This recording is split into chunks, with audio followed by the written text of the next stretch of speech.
My name's Ellie and I've been reviewing the new generation of the Kindle Fire 7 Kids Edition for MadeForMums reviews with my 4.5-year-old son and my 2.5-year-old daughter.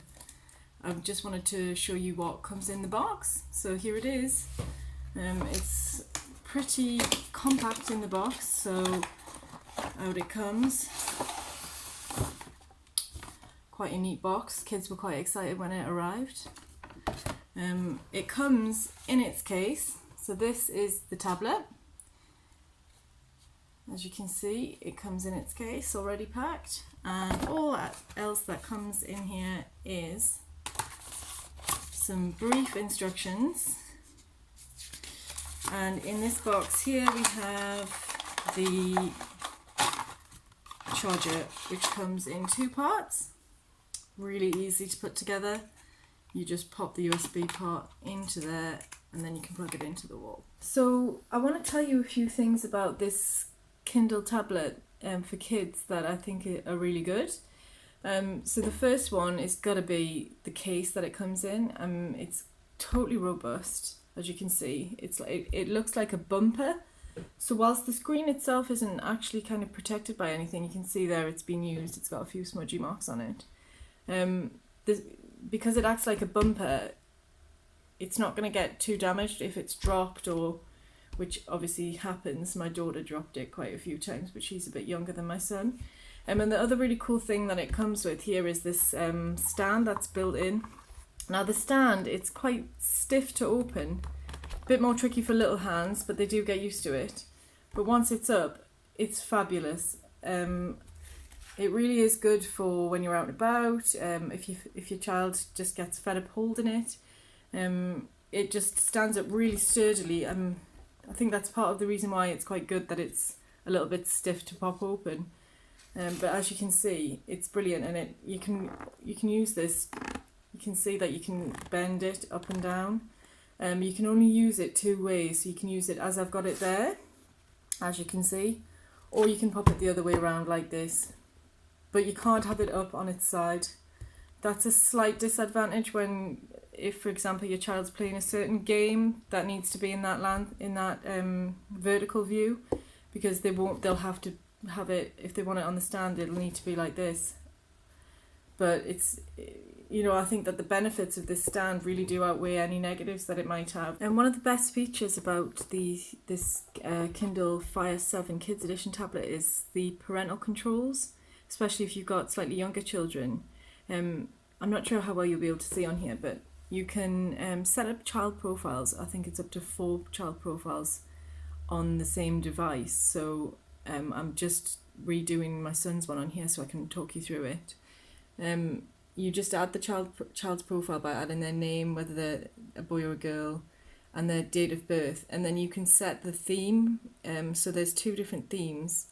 And one that's better for under 9 years old, and another one for children who are aged 9 to 12. Now I'm going to add the profile, which I had already done, but I've undone it to show you. So it's added the profile on here. So now my son and daughter will both have their own profile on the same tablet, which they can switch to and from quite easily. And I've set 2 different pictures so they know whose is who, so it's really quite easy to use. There are a couple of areas where I think there could be room for improvement, or things that some people might find slight drawbacks or have frustrations with. The first thing that I've already mentioned is that the case is slightly bigger on one side than the other, so it's a bit harder for little hands to hold, although it didn't really bother my kids too much.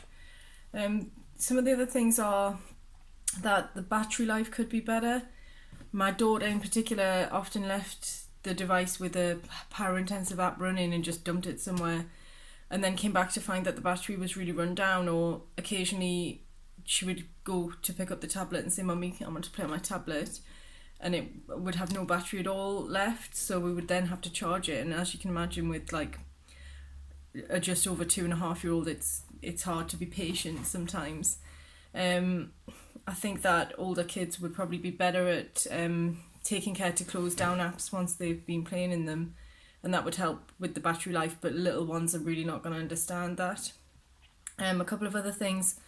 The storage space we did not really have an issue with, but 16 gig is not that big, and although it can be extended to, I think it's 512, you have to pay extra to get a micro SD card for more storage, and that's going to be quite quite costly if you want to go up to that bigger extra storage space.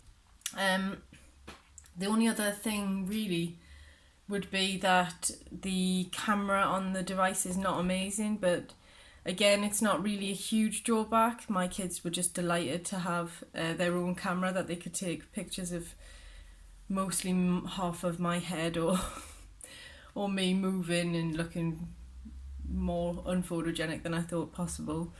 But yeah, they loved it. But I think older children might think this camera's rubbish. They'll have seen their mum or dad's smartphone camera pictures and they'll think, why is my device not taking that good pictures? But really for kids on the younger side of the recommended age range, I don't think it will be that much of a problem. I really hope you found this short video helpful, and if you'd like to read my full review of the new generation Kindle Fire 7 Kids Edition tablet, pop over to www.MadeForMums.com and you'll find it there, along with some other great product reviews, buyer's guides and some advice on some of the best parenting products out there.